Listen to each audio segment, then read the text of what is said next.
pues qué es un miedo y exactamente de dónde nace. El miedo a los tiburones es el claro ejemplo. ¿Por qué? Porque dicen que estadísticamente los tiburones no suelen atacar a humanos, que es más la muerte que provoca el ser humano al tiburón que viceversa. Pero ¿de dónde sale esa idea? De películas como Megalodón.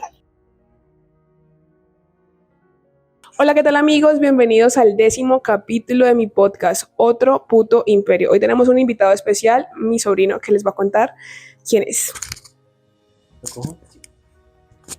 Bueno, mi nombre es Luis Ángel Ramírez.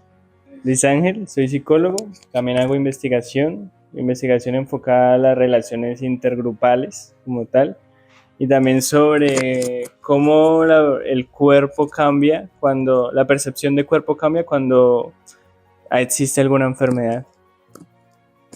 Ok. Bien. Este 10º capítulo es importante porque vamos a cerrar con el tema de los miedos. Ya tuvimos 5 capítulos donde hablamos un poco de la experiencia de cómo se sienten los miedos, qué son los miedos, cómo nos congelan los miedos, y hoy queremos saber qué podemos hacer con esos miedos y aparte de dónde nacen los miedos. Porque si bien siempre decimos que tenemos miedo, pues ¿qué es un miedo y exactamente de dónde nace? Pues el miedo como tal es una respuesta al entorno, es una respuesta al medio que básicamente te dice como huye, tienes que correr en este momento. O sea, es una respuesta natural que le ha servido al ser humano para la supervivencia, y no solo al ser humano, sino a los animales. Algunos animales también sienten miedo. Entonces, lo que hace, por ejemplo, a nivel cerebral, es que se eleva el nivel de cortisol, se activa la adrenalina, entonces la sangre comienza a fluir más hacia las extremidades. ¿Para qué? Para que estés listo para correr. ¿Y por eso no suda? Exactamente, porque el cuerpo necesita liberar tensión. Entonces uno comienza a sentir, incluso puede llegar a sentir ansiedad. Entonces, lo que hay que destacar es principalmente cuando el miedo es bueno y cuando el miedo ya es algo que trae problemas a la cotidianidad de la persona. Entonces, es una respuesta ante algo real o imaginario, porque también puede ser imaginario, no es solo de que tenemos el león enfrente, sino de que podemos imaginarnos eso y sentir miedo. Por ejemplo, cuando un niño ve un monstruo en la oscuridad, o bueno, crea como a partir de objetos en medio de la oscuridad que hay un monstruo, eso también es como una construcción, o sea, es un imaginario. Hay que destacar, por ejemplo, en el caso de los niños, que los niños parten de la fantasía, ¿no? A diferencia de uno que usualmente se tendería a pensar que parte de hechos reales, objetivos. Entonces, el caso ahí es que, ¿por qué el niño está fantaseando sobre monstruos? Y hay diferentes variables, incluso en el caso de abusos, no sé si lo puedo decir. Sí, de abusos. Entonces, hay que ver la causa del por qué está viendo monstruos. Pueden ser muñecos que vean, dibujos animados, películas que hayan visto de terror, o un evento que en su mente lo represente como un monstruo. Entonces ahí ya hay que como entrar a indagar sobre qué está representando. O sea que básicamente sí nacemos con ellos. Los miedos son parte de nosotros desde el nacimiento.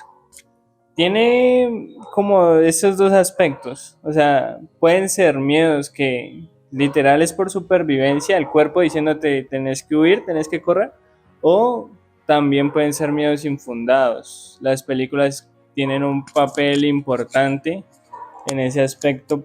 Por ejemplo, el miedo a los tiburones es el claro ejemplo. ¿Por qué? Porque dicen que estadísticamente los tiburones no suelen atacar a humanos, que es más la muerte que provoca el ser humano al tiburón que viceversa.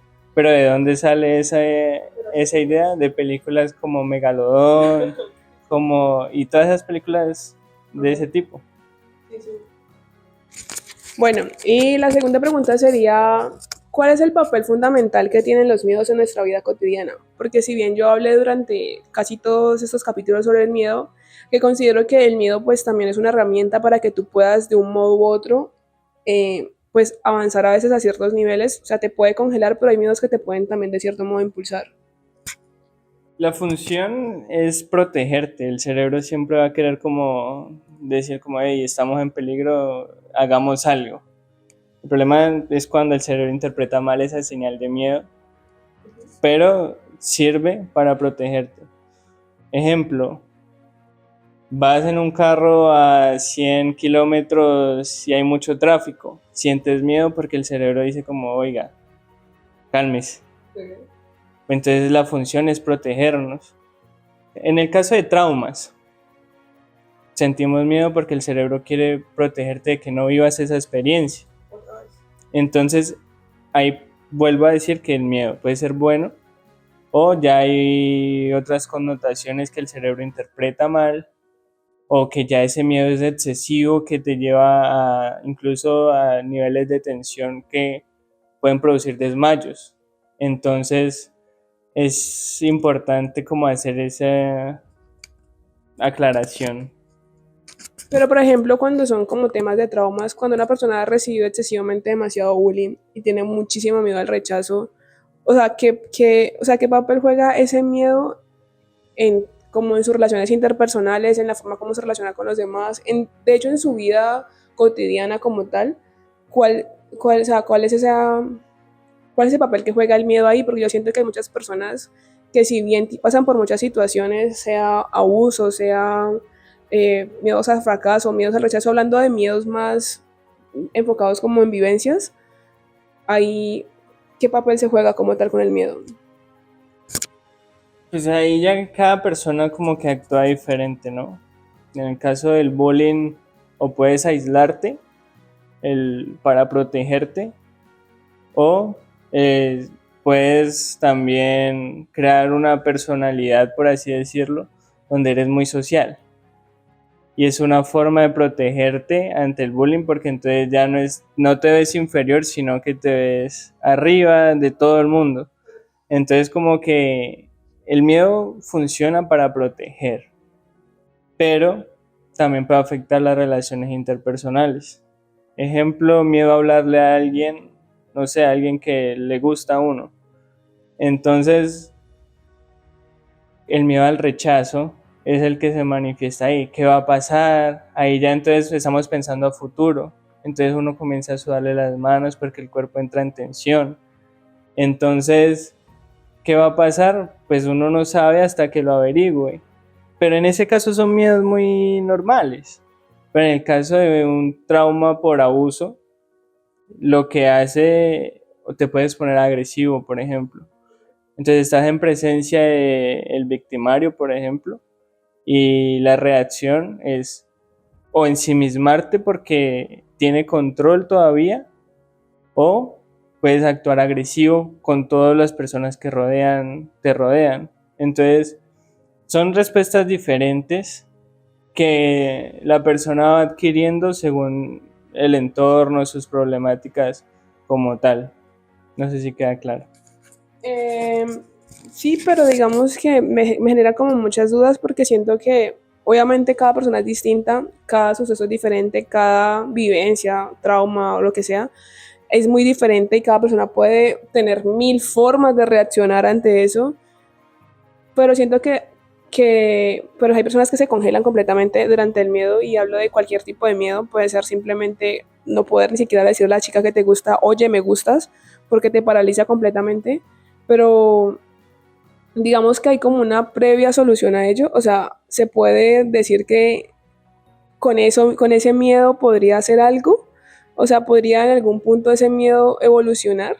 Sí, porque, a ver, a veces no es tanto el miedo y ya además va más como el enfoque cognitivo-conductual, sino los pensamientos que tengas al respecto de ese miedo.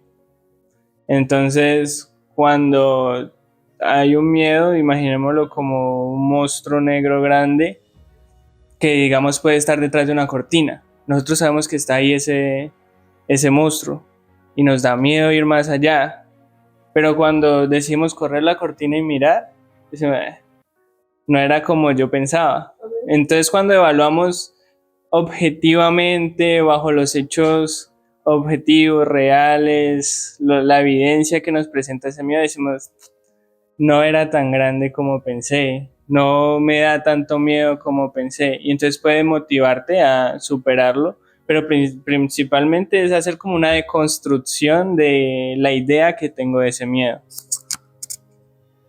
O sea que sí es cierto que pues cuando tú reconoces y encaras el miedo naturalmente, sí puede que ese miedo ya no, que es así de gigante, pues empieza a verse realmente como es y puede que sea pequeño. Pues algunos no serán pequeños, pero puede que sean pues más, menos ese monstruo menos ese monstruo que se creó inconscientemente.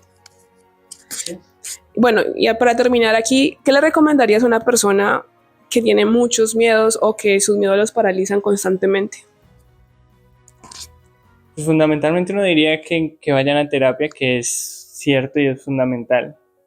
Pero yo les diría que entiendo que no es tan fácil. O sea, que entiendo de que el mundo, por, no sé, las dinámicas que vivimos hoy en día, la cotidianidad de que todo tiene que ser al momento, de que tienes que estar produciendo porque si no te mueres de hambre, todo ese tipo de cosas, la gente te empuja a no, tienes que hacer algo, pero es que precisamente el miedo te paraliza.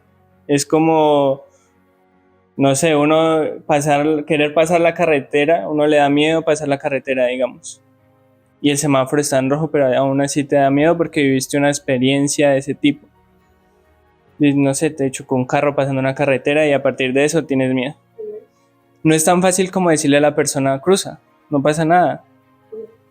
Porque internamente es difícil. Y aunque la persona se disponga a eso, el cerebro va a decir, no, no lo hagas.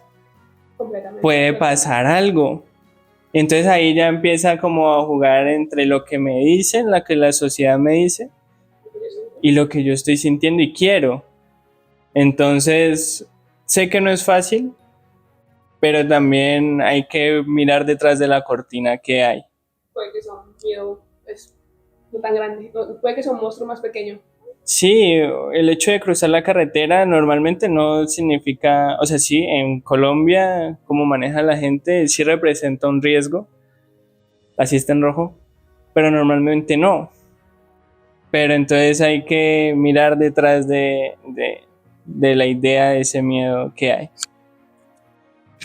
Vale, bueno, muchísimas gracias por acompañarme en este capítulo, por escribirme y reencontrarme contigo. Los invito a que se suscriban a mi canal a mi Instagram personal, a mi Instagram, otro guión bajo puto imperio, y que terminamos esta sesión de los miedos. Espero que si tienen muchas dudas sobre los miedos me escriban y se contacten. Aquí les voy a dejar el contacto de él si necesitan algo referente con una asesoría psicológica o demás. Entonces les voy a dejar acá los datos al final del video para que si tienen alguna duda sobre los miedos, si quieren tratar un poco más el tema a profundidad o una experiencia que hayan vivido, pues bueno, ahí les dejo con el experto que les puede asesorar y les puede ayudar de una forma más segura y real sobre lo que realmente son los miedos. Muchísimas gracias por acompañarnos, muchísimas gracias a ti. Muchas gracias. Y los dejo y los veo en el siguiente capítulo.